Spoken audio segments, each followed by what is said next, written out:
Yes, go ahead. Coach, how? Go ahead, man. Go ahead. What went into the decision not to go for Brett?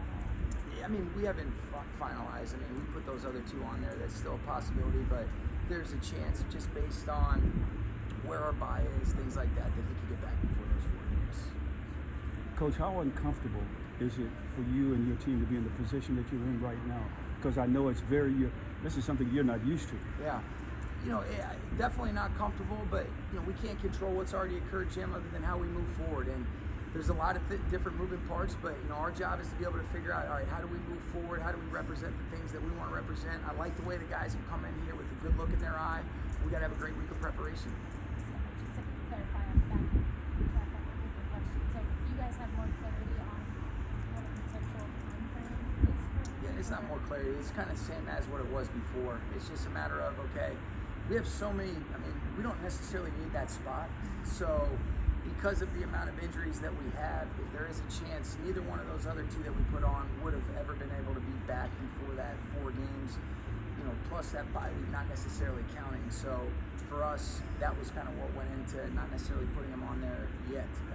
But I would say this, as of right now, we won't do that, but it's not like that decision's been finalized, but as of right now, we're not going to go that direction. But you don't think, I know we talked about extended time, but you don't think it's a season ending? No, I don't think that.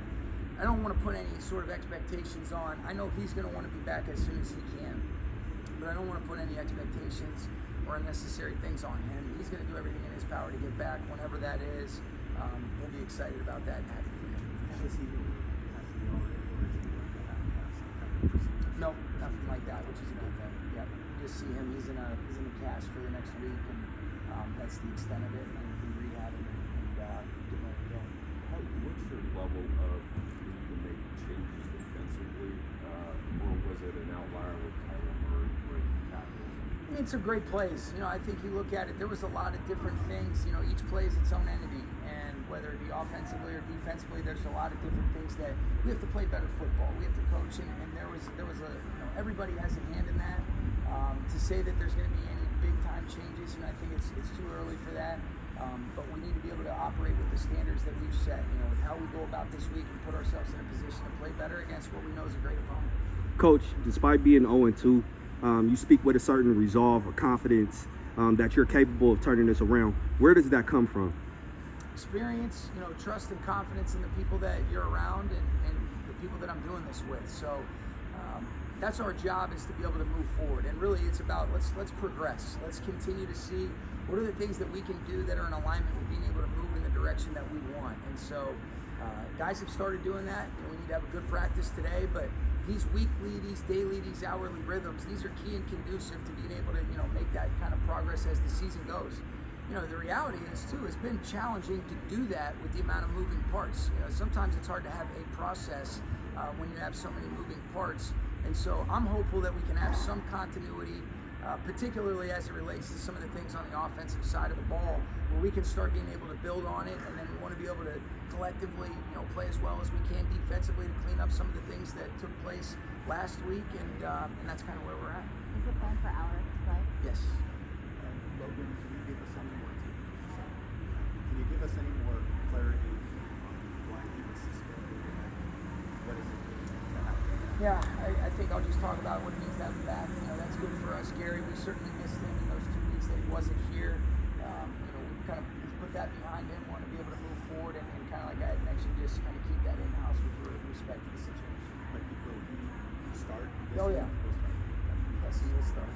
Logan Russell stronger just what type of opportunity is this for these types of games? Yeah, I think it's a great opportunity for him, and he's earned it, Adam.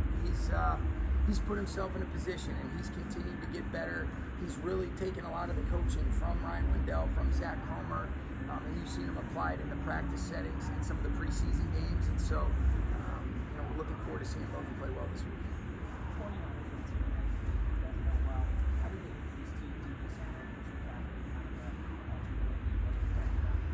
Those are great players, that are, tremendous assets for them. Kyle does a great job of being able to utilize the versatile skill sets that both of them have and the multitude of issues that they can present to put pressure on the defense. But they've got a lot of other guys that they do a great job doing that with as well.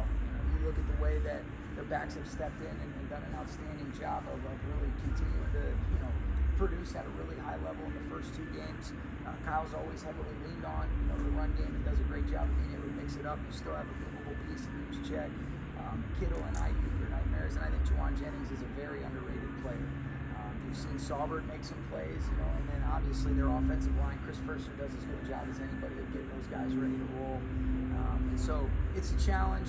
It's really a challenge with those 2 guys out. Hopefully they'll be okay, but I'm not sad that they're not playing against us, but they are still as good as it gets offensively in this league.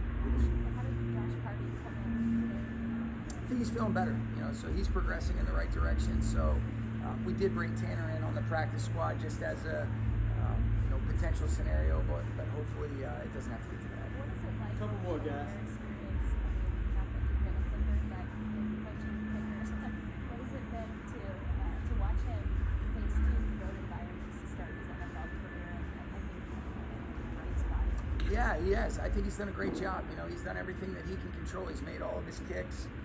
We've had some opportunities in some 4th down situations that we would have loved to have converted that, maybe say give him an opportunity to kick there, but I wouldn't change those decisions, but maybe previously there would have been some opportunities, but I've been proud of him. I'm not surprised. He's steady, and hopefully he's feeling good and ready to go for his first home game. You've always spoken very highly of obviously Matthew's skill set.